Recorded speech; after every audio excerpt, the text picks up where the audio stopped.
back to Mark Fisher Outdoors. It is Underwater Wednesday.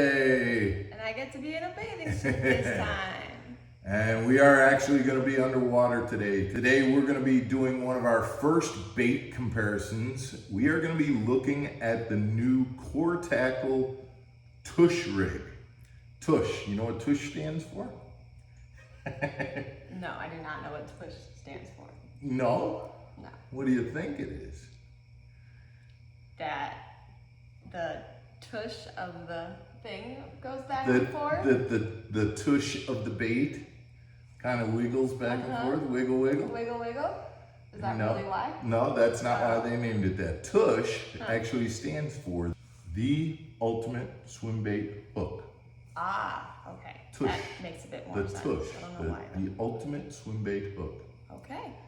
And that's from Core Tackle. So we're gonna compare it. Like I said, we're gonna do the comparison. We're gonna show you those baits, both baits from all angles, above and next to and underneath, and kind of let you make the determination.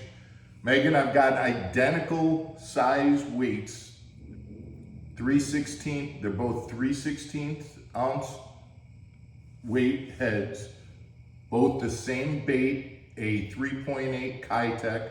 I intentionally chose a darker Kitech so that you can see it in the pool area, and we'll give it a shot and we'll see how things go. All right, let's do it. All right.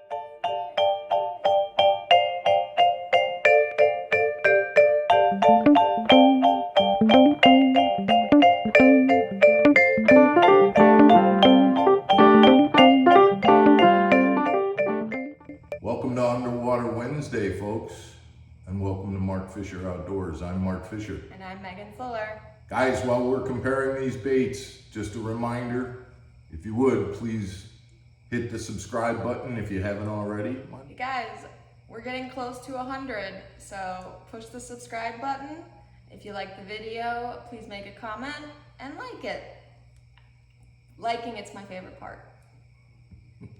You get a odd sense of satisfaction when you hit that little like button and I it do. kind of explodes with a like, don't you? Yeah, you Yep, like doing that. I enjoy it. Okay. Go ahead and do that, guys. We appreciate that.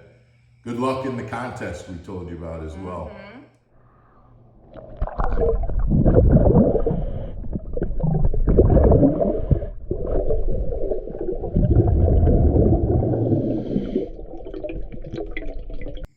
So as these baits are moving through the water, we're seeing that there's probably more tail action with the traditional swim bait head. Yes. But I do feel like the tush bait has more, it almost the swimming motion almost comes from the entire bait. Seems as though it's swimming. It almost seems like it's swimming from the belly of the bait rather than just in the tail section. And you can see that from the top view and from the underneath side as well. The one thing that I find that's also interesting is that the fall rate when you killed the bait. Oh, that was sad. Yeah, you know that's a triggering time for a lot of that. You would be retrieving a bait and then have that bait just kind of kill it and it would fall. And it's kind of interesting that I think the tush bait more resembles a bait that would be dying and falling as opposed to the one that has the weight in the head where it's almost like a submarine going down.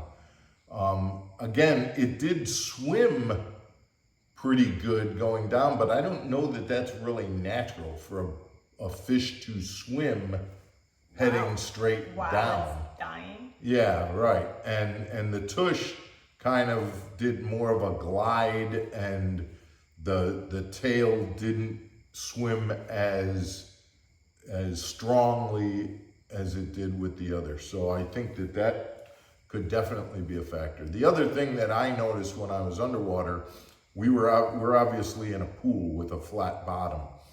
But as you swam that bait along the bottom, I know from experience that Guppy Head with the weight in the front, and again, I keep referring to the Guppy Head, but this is any standard swim bait hook, is going to, with the weight up front like that, any rock, anything that's on the bottom of the lake, that's gonna wedge in there and you're gonna end up getting snagged. Whereas with the tush, because the weight is inside the belly of the bait, you really don't have that big heavy weight up front to get snagged in crevices and you know, pieces of wood and stumps and rocks and things like that.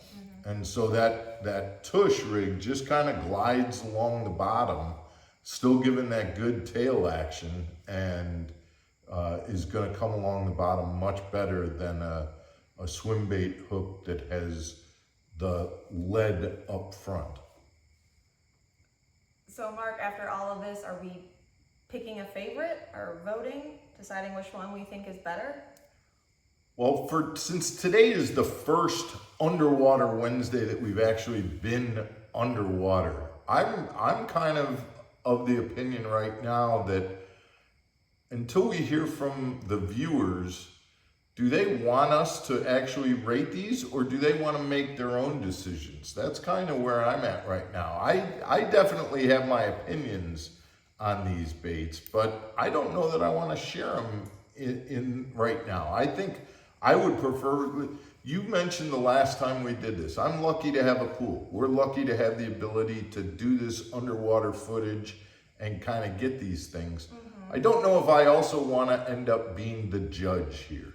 I think I'd like to have these episodes be more where we show what we're seeing, and we can point them out, and we can point out the things that we're seeing or experiencing. Right. But I'd rather have the viewers kind of give us their thoughts on whether they think which one they think is better, or be able to compare them. So I think that's a good thing for them to do in the comments section. Okay. That's a very diplomatic answer. Yeah, wasn't it? But we definitely would like those conclusions to be shared in the comments. Yep.